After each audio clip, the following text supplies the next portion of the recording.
Before the age of lions and leopards, there were creatures far more powerful beasts that hunted not just animals, but the first humans themselves.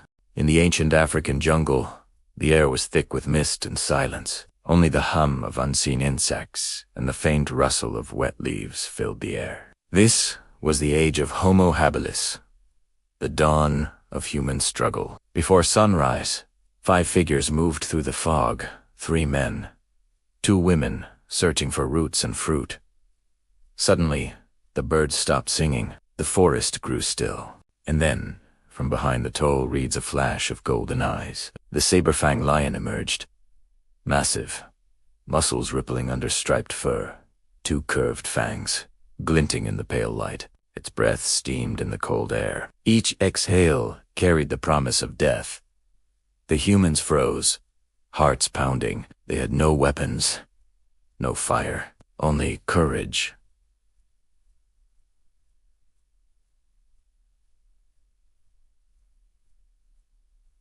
And fear. The air shifted. Moist earth steamed under the lion's breath. The Homo habilis froze, but it was too late. From the undergrowth, a roar exploded. The forest trembled. The saber-fanged lion leaped forward, a blur of fur, muscle, and fury. Its claws tore into the mud, its jaws dripping with steam and saliva. Within seconds, it was upon them. They ran. A basket of roots fell, scattering across the wet soil. One man looked back and saw the beast midair. A crash, a scream. The lion's fangs buried deep into flesh. The man's cry echoed across the swamp. The rest fled into the mist, stumbling, gasping, praying. Their feet sank in wet mud, hearts hammering. Behind them, the lion's growl rolled like thunder. It could smell them, feel their terror. Through the fog, a rocky ridge appeared. They sprinted for it, leaving the wounded behind. There was no time for mercy, only survival. But Rabbit, the lion, was not finished. Its shadow followed, silent, patient, unstoppable.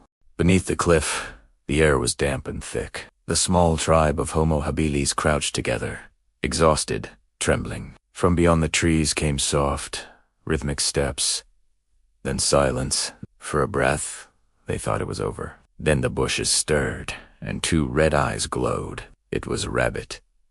Its fangs flashed like lightning over stone. Claws scraped against the earth, sparks of dirt flying. Te menos a roar. The forest cracked open with sound.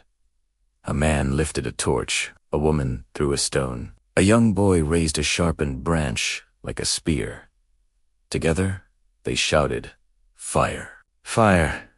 The lion lunged, but the flame made it recoil, just for a second. Its eyes burned with rage, muscles flexed with fury. It charged again, striking one to the ground. Screams, smoke, and blood filled the air. Still, the humans stood their ground. They hurled stones, branches, fire, anything. A torch hit its face, smoke and fury rose. For the first time, the beast hesitated. That hesitation was all they needed. One woman slammed a rock into its jaw. A youth stabbed a wooden spear into its side. The saber-fanged lion stumbled, roared, and bled onto the earth, red against brown. The battle was not yet won, but the power had shifted. They were no longer prey.